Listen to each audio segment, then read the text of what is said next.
Sir, कहा ये जा रहा है कि मोहन भागवत जी ने एक स्टेटमेंट दिया था शनिवार सुबह दिल्ली के एक कार्यक्रम में। उन्होंने क्या कहा था मैं बताती हूँ आपको। उनका कहना था, हम मनमानी करेंगे, शक्ति से सबके मालिक बनेंगे, ऐसा नहीं हो सकता। आज की नई पीढ़ी बहुत सारे सवाल पूछती है, हमें आदेश देने की बजाय उनसे बातचीत करनी चाहिए।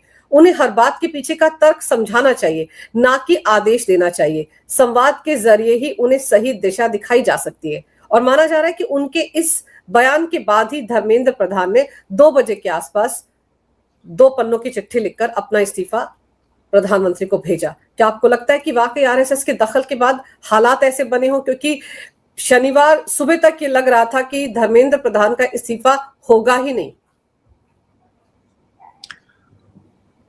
ये एक परसेप्शन अगर कोई क्रिएट करना चाहता है कि इस सरकार को दिशा निर्देश संघ से मिल रहे हैं, तो वो अपनी मर्जी है उसकी, वो ऐसा परसेप्शन क्रिएट कर सकता है। लेकिन क्या वाकई संघ के दिशा निर्देश पर ही प्रधानमंत्री नरेंद्र मोदी काम कर रहे हैं? इससे पहले भी तो आंदोलन हुए हैं, लंबे लंबे आंदोलन हुए हैं। मैंने अभी उनकी सीमा भी बताई है कि कितनी अवधि तक वो हुए हैं। तब तो मोहन भागवत का कोई बयान नहीं आया था जब 3 कृषि कानून वापस लिए गए थे।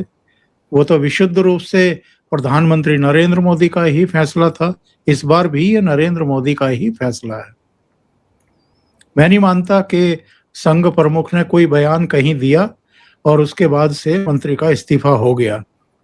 कल जब जेपी नड्डा और जितेंद्र सिंह सीजेपी के प्रतिनिधिमंडल से मुलाकात करके आए थे, तो उन्होंने 2 मांगे मान लेने की घोषणा की थी और तीसरी मांगों के लिए कहा था कि 24 घंटे में हम आपको बताएंगे, जेपी नड्डा के इस्तीफे के बारे में बताएंगे। इस बीच जिसकी चर्चा मीडिया नहीं कर रहा है, करनी चाहिए, कैबिनेट की बैठक हुई थी, उसमें कुछ फैसले हुए थे। बहुत सारे फैसले ऐसे होते हैं जो प्रेस कॉन्फ्रेंस करके बता दिए जाते हैं, बहुत सारे फैसले ऐसे होते हैं जो वहां डिस्कस होते हैं, उनको डिस्क्लोज नहीं किया जाता और बाद में वो लागू किए जाते हैं। तो ये कैबिनेट में ही तय हो गया था कि धर्मेंद्र प्रधान इस्तीफा दे देंगे। कुछ लोगों का तो ये भी कहना है, पता नहीं ये सही है कि गलत है, कि खुद उन्होंने ही कहा कि मैं इस्तीफा देना चाहता हूं और प्रधानमंत्री ने इनकार नहीं किया, क्योंकि स्थितियां ऐसी नाजुक बन गई थी कि कोई ना कोई रास्ता तो निकालना था और जो प्रेशर कुकर में गैस इकट्ठा हो गई थी उसको रास्ता तो देना ही था। नहीं तो अल्टीमेटली चीजें और ज्यादा बिगड़नी शुरू हो चुकी थी। करीब 2,500 के पास अपराधी चिन्हित किए थे दिल्ली पुलिस ने, जो जंतर मंतर पर इस भीड़ के बीच में थे, जो आ जा रहे थे। वो किसके थे? वो किसने भेजे थे? वो क्यों भेजे गए थे? 20 जुलाई को जब संसद के लिए इन्होंने मार्च शुरू किया, तो उसमें हिंसा फैलाने वाले कौन तत्व थे? वो नीट की परीक्षा देने वाले या प्रतियोगी परीक्षा देने वाले विद्यार्थी तो नहीं ही थे। वो तो गुंडे बदमाश थे जो हर जगह अराजकता फैलाते हैं। वो हमने हरियाणा में भी देखा है, जब जाट आरक्षण वाला आंदोलन चल रहा था और कई जिले जला दिए गए थे। वो हमने पश्चिमी उत्तर प्रदेश में भी कई बार देखा है, सड़कें रोकते हुए, तमाम तरह की हरकतें करते हुए। वो अलग अलग जगहों पर, दिल्ली में भी हमने देखा है अतीत में।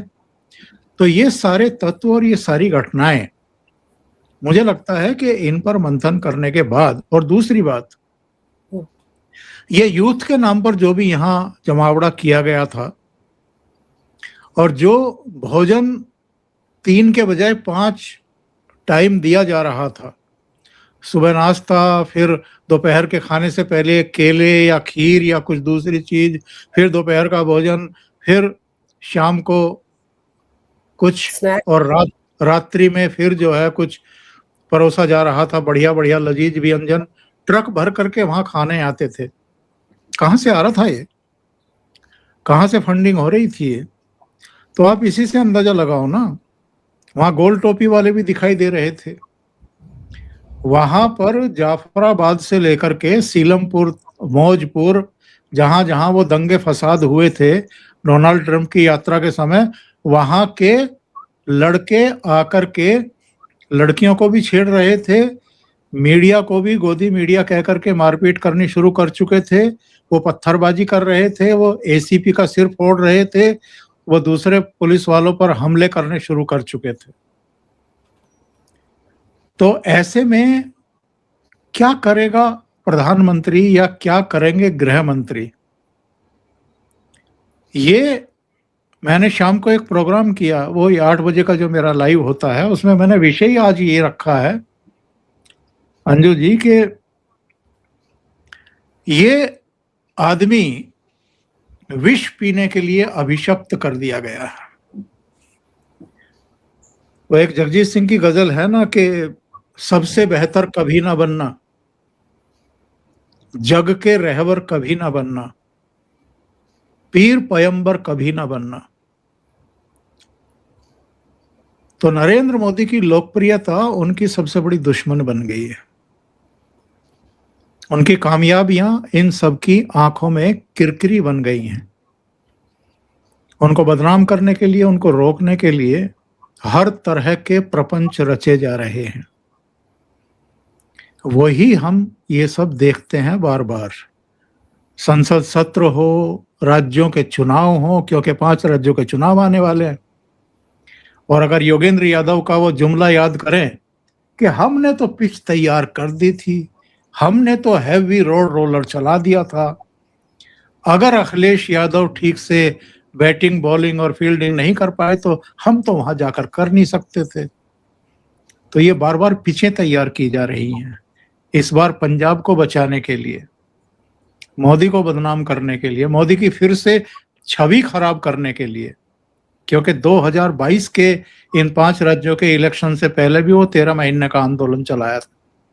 तब 3 कृषि कानूनों को काले कानून बता करके मोदी को विलेन बनाया गया था ताकि वो पंजाब की तरफ देख भी ना पाए। इस बार भी तो यही हो रहा है।